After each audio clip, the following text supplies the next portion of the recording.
is a very exciting USDA report. This report is so important because it includes the USDA's first look at estimates for the 2016-17 crops, the new crops. And what we saw today was really something that was unexpected, in that the corn and soybean numbers, soybeans in particular, ending stocks for the next year came in well below trade estimates. You'll see that in the screen ahead. We have the USDA May estimates. Those are today's on your left-hand side, compared to the average estimate and also the range of estimates. We did have a cut to soybeans on the old crop. You can see 26 million bushels more than anticipated. And then for the most important number, the real reason we had beans jump up considerably after the report, a number that went from, a new number at 305 million bushels for 16-17 ending stocks. That's compared to analyst expectations of something closer to 405 million bushels. But there was a wide range of expectations. You can see that on the range of estimates column there.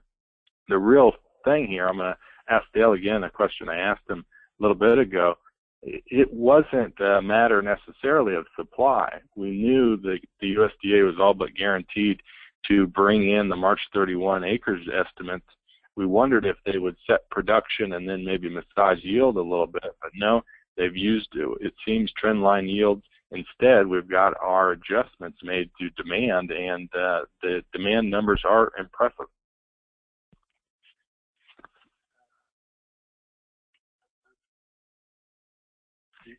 But yeah, like Joe said, it really was the demand side they chose to make the adjustments. You never know when you get these first initial S&Ds from the USDA as to realistically how they're going to manage a situation. I think there was probably some feeling inside the department, like some other people out in the trade, that, you know, the large corn acreage in particular maybe could shrink a little bit. We had problems in the south, and we've had the corn-soybean ratio do a dramatic flip. We were back here at the end of March about 2.3 or so to 1, as I remember, and today we're sitting here at 2.74, and it's been going up steadily ever since we had that March 31 planting report. So, you know, it really kind of always is a question on how they choose to do things. But when you look at what they did and some of the things, when you look at corn and the big demand numbers they plugged into new crop, when you look at beans and really what I'd call generous demand numbers they had plugged into new crop here at this point, it really does look like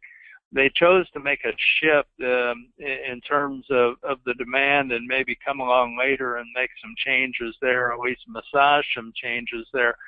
Got to be a little careful. There's been also this long history in the soybean export number per se, that they've tended to discount or underestimate, I guess would be a better word, soybean exports on those initial S&D numbers, whether it's the one in February, this one in May, or even the ones we get in the summer for the new crop. So you kind of wonder if they really hadn't gone back, taken a look at some of this data here and decided, you know, we really need to make a serious, significant shift in here on our early forecasts. And you tend to see that with them projecting something just short of a 1.9 billion bushel exports. You can relay some of it as being, you know, the changes in South America, but it does look like, as Joe said, really on the demand side where we've made some shifts at this point. And so we've seen new crop numbers, beans and corn both, come in a little bit underneath arguably what the USDA or what the trade was expecting the USDA to say.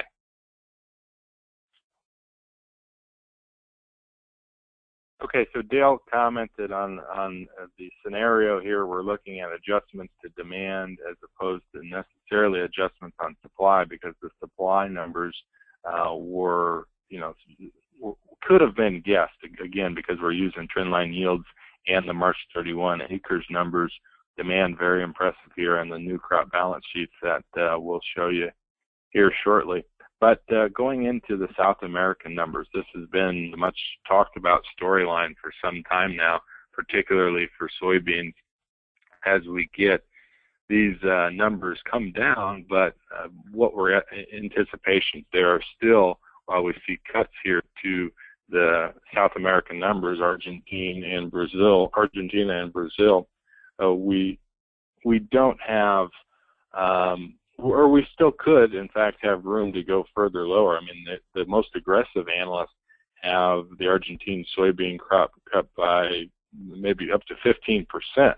And so, Dale, you think we still have room to go yet, and particularly these SAM numbers? Yeah, the South American numbers are really kind of in play here at this point in time, and the USDA is their want to do on the 15-16 numbers, because that's a crop that we're looking right now down in South America that's done being harvested or yet to be harvested at this point in terms of corn and beans, even in some places.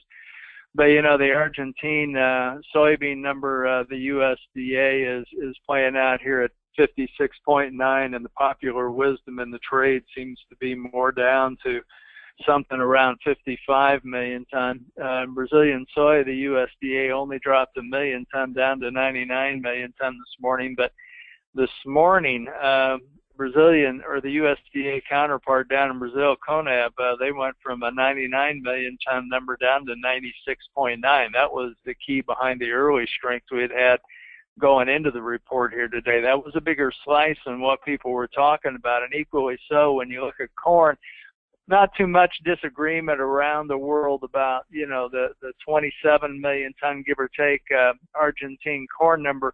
But the Brazilian number, the USDA stepped down to 81. The Brazilians this morning, they stepped down to 79.9, and they took 4.2 million out of the second crop corn, which is really still fairly early in the growing season down there, and the weather pattern's been dry, so I think their willingness to go that far suggests it may come down a little bit more, and that means the USDA is going to be playing some kind of catch-up. When you look at the South American crops themselves, you know, as far as 16, 17, those haven't even been planted yet, so those are just kind of shots across the bow on what kind of plantings we may see. It is interesting. They are looking at this point, though, for plantings to probably shift. When you look at Argentine corn in 16 to 17 up, and you look at Argentine wheat going to be up in 16, 17, and that will come as a detriment to soybeans. So their soybean number actually could end up being a little high.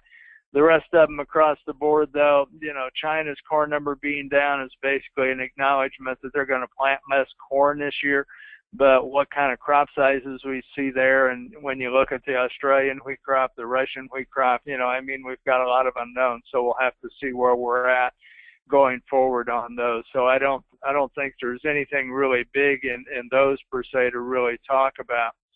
Stepping off into the S&D though, and I'll start on this one here with the corn that we've got put up. You can see that, you know, the USDA back in February, they were at 1.977. Of course, we've got a bigger acreage and a bigger crop to work with here. We're going from 13.8 to 14.4, but look at what they did to feed and residual. They added 125. They added 75 back to the ethanol. They added 200 million to corn and on the export side of the equation. And that's really where we came back and said, you know, it kind of looks like at this point in time that maybe they chose to bury some of these changes in terms of smaller crop maybe, or at least acreage shift back into the demand side instead of putting it into the supply side itself. Yeah, Joe here again, wanting to reiterate these demand changes. You can see the February column here, that's from the annual outlook form from the USDA. Dale, you had just talked to me yesterday about the fact that these February numbers are very rough in comparison to the May numbers, that they pay a lot of attention to detail, and we can see some considerable changes in the demand numbers. And so again, February versus May, that right-hand column, what we got today, we can see that the average farm price paid, there's still a wide range, and that will narrow as we go forward, but the top end, 365 there. We'll go back and point out the second to last number there, ending stocks for May, 2.153 billion bushel. That compares to an average trade estimate of right at around 2.3. So still high, over 2 billion bushels, but lower than anticipated. yeah, not 2.5. And still in the back of a lot of our heads, we have this idea that acres number can come down. We talked about that at the beginning when the March 31st report comes out, that acres number can come down. And what about yield? Right now we're just using a trend line yield. That number we believe can come down, particularly if we talk about the acres gains that we did have coming in the fringe areas, maybe a little bit lower yield out there weighing on what would normally be a trend line yield. But a lot of growing season yet, of course, and it's on pretty quickly to the production season and related weather. On to the soybean S&D. Really, soybeans having the tremendous fireworks after the report, and that is largely a result of that 305 million bushel number you see at the bottom right-hand corner. That's partially a product, though, of the adjustment in the old crop carryout, of course. We had beginning stocks that came down to 400 million, and that certainly helps out. But similar storyline. We're seeing an aggressive first look at demand, higher crush, higher exports, and that's after the old crop has been adjusted upward in recent reports. Overall, again, that 305 million bushel mark, I'm looking at quotes right now, and it's that number that has July soybeans up 56.25 cents to 10.82 1/4, with the new crop contract up an even 50 cents right now. Dale, comments on the soybeans?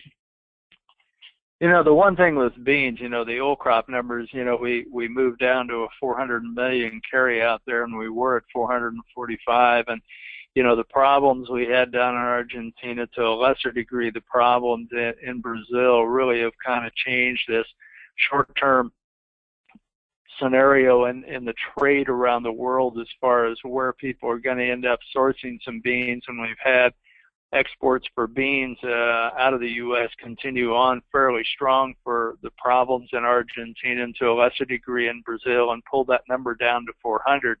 But the new crop there, they started out at 1.885 million bushel. That's above where they were back in May. And somewhere in the last year, I had in Farm Week and Farm Bureau, or Iowa Farm Bureau spokesman, had talked about how the USDA had consistently over the last 25 years underestimated, in particular, exports out of the U.S. And I had a long discussion with one of the guys at the World Crop Board about this back in January itself, and he said maybe he needed to take a relook at that. And you kind of wonder at this point if, in fact, we may not see them looking at the long history and making an adjustment. And if that's the case, this history we've had in the past number of years of seeing those early carry-out numbers go down as we go through time may actually not work, not pan out this year, unless we really see some serious changes on the production side of the equation going forward. So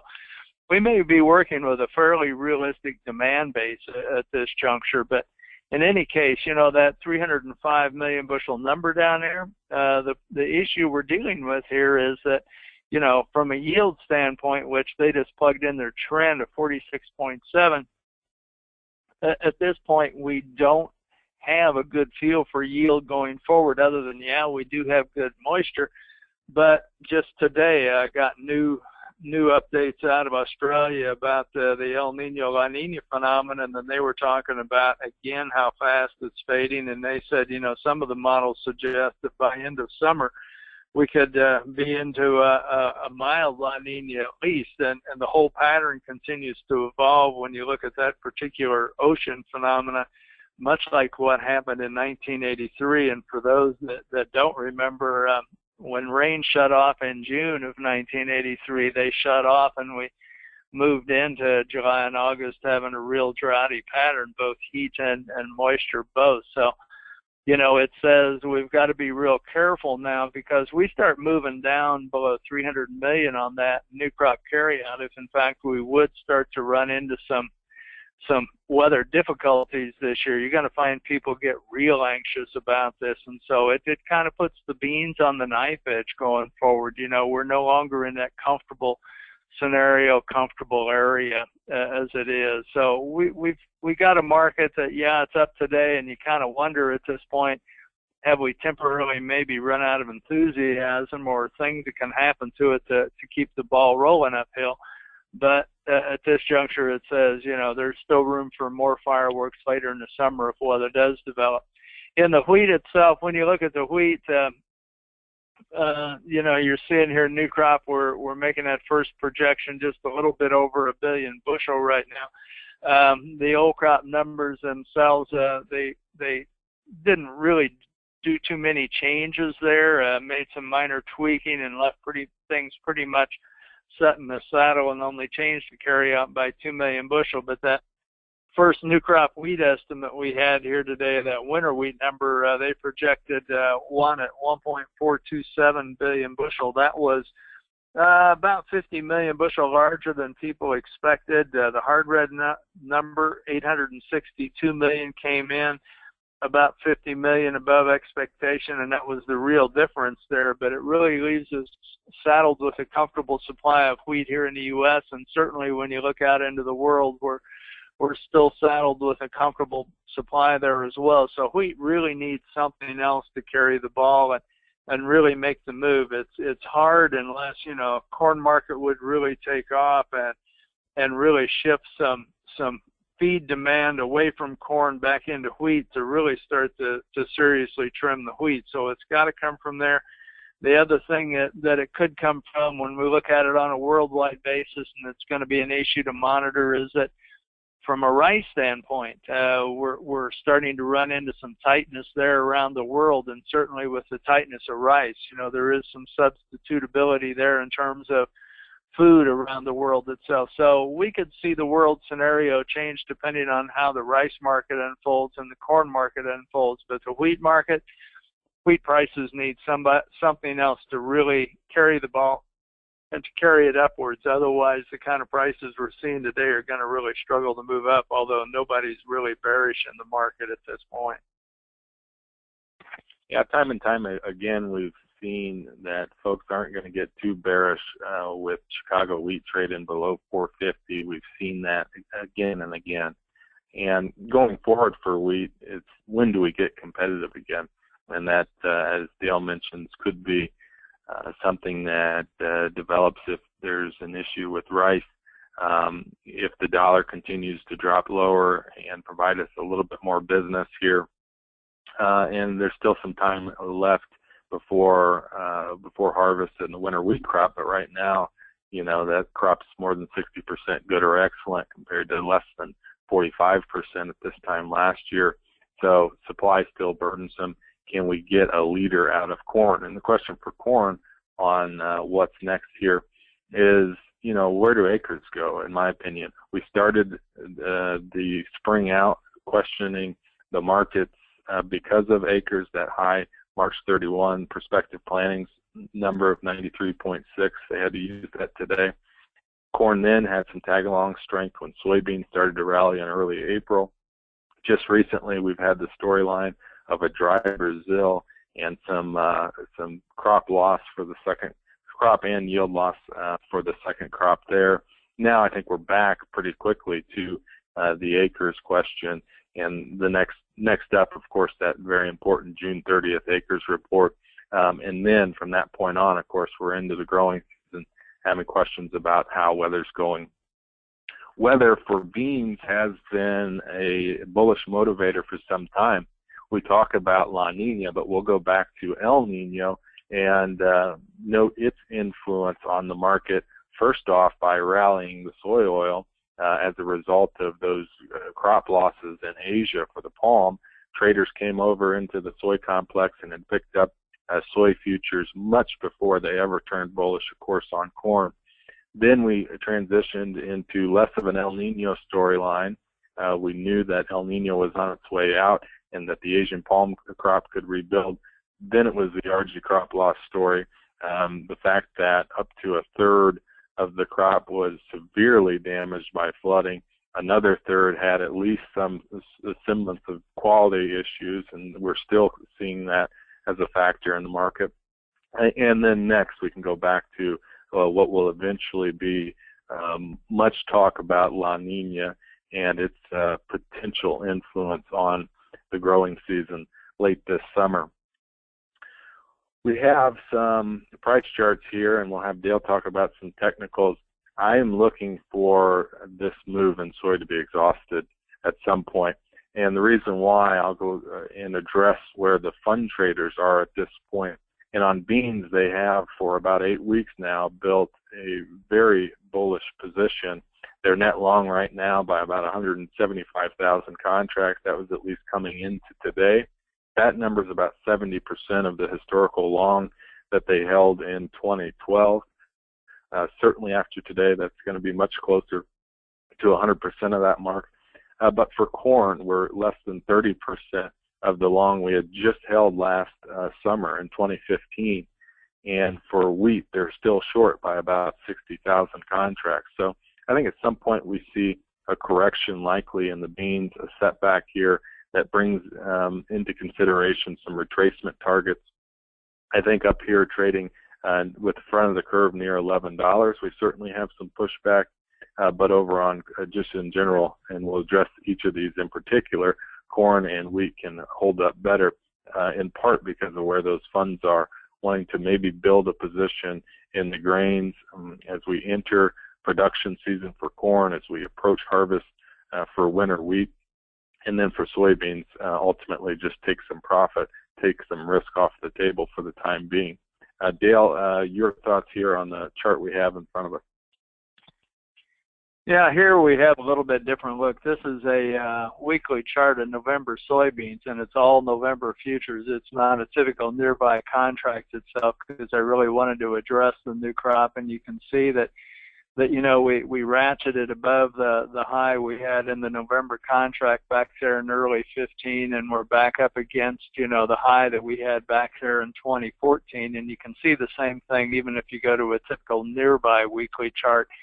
That had highs on beans at 1060 last year, and then 2 years ago we had a spike high up in there at about 1087, and the May contract and the July contract are both into that. But you know, the move we've had in beans, it's gotten itself up to a level where it's going to be a lot more difficult going higher. You can see eventually, you know, if we even do a 38% retracement, we could move the November up to 12. But for right now, when you look at the beans, you really have to step back from the mix in here and go, in the very short term, what else can I throw at this market that's any more bullish? We've played South America, that's played out. Now we've got a U.S. supply demand that's characterized as being a little bit friendly. So, you know, you really don't have a lot of news or a lot of ingredients maybe to give it a lift, and you've got a lot of short-term technical factors that are just way overdone. There's some pattern structure here that says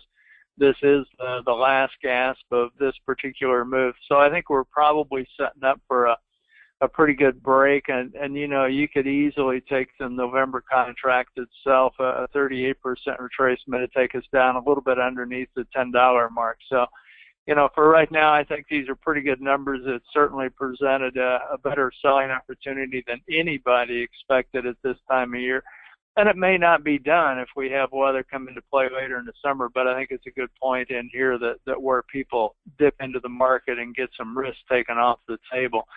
Corn, on the other hand, you know, you can look at this is a continuous December corn futures instead of just a typical continuous weekly futures chart. But you can see that, you know, we have been still playing down in here in this let's say high $3 range in December corn. We've had a lot of support down there across the last year at about $3.50, and we've really not gotten any sustained traction to the upside at this point. But I'd go back and point out that you know, the low we had back in there in 2014 was a 5.5-year low. And when you step back into some of the shorter term cycles here, the low we had back here in at the beginning of April was a 40-week low. And it looks to me, when I look at the daily chart itself, that we really have done nothing more than a retest of that low, and that low still has a lot of character of being a real important low at this point. So I think downside risk is kind of limited. Upside potential is still something that's you know, needing to develop, and it may take us some time. But if you do get the market turned at this point, and certainly when you look at the corn-bean ratio, I think there's going to be a lot of people that have been long beans going, you know what, corn probably offers a better risk reward than beans today if I want to play the long side, and so we may see some of that money start to roll over and shift. And I think in the mix setting here last year we had a shot at 450 there. Right at the end of 2014 we had a shot upwards of pretty close to 450, and I think we got a shot somewhere close to that again. So I think in corn, from a risk management standpoint and looking at where we are in terms of the larger cyclic structure, we're down at a point in here where you're really trying to manage your opportunity potential more than you're trying to manage risk. So, I'm being a little proactive, and, we haven't got any new corn sales on the books yet, and part of this is wise, where we are in a bigger price structure, in that if corn moves, easily you go to 450, and like beans have a big retracement at 12, the corn we're all the way up there at 521. But it arguably, yes, is going to take weather issues to get us there. But with the speed we've had of the fate of El Nino and the possibility we could drift into a La Nina, I think the market's going to get real sensitive going forward. And as much as people worry about, well, we've got good moisture today, I could say the same thing about 1983. But right now, technically, 350 looks like a good bench of support, or anything down near it. If we get over the high we had there in mid-April, that was around 410, 415, I think then we probably roll up between 4.25, 4.5, and you can probably start sales in that mix up in there. If you go to wheat, we're just sitting down here on the bottom. We keep playing around the 450 mark. That's the same low we had back in 2010. But like we said with wheat, fundamentally it's got to have something else really carry the ball and make the changes in its S&D structure, whether it comes from the corn supply-demand structure changing and price changing and moving some feed demand from corn over to wheat, or whether it's from rice and food demand, who knows.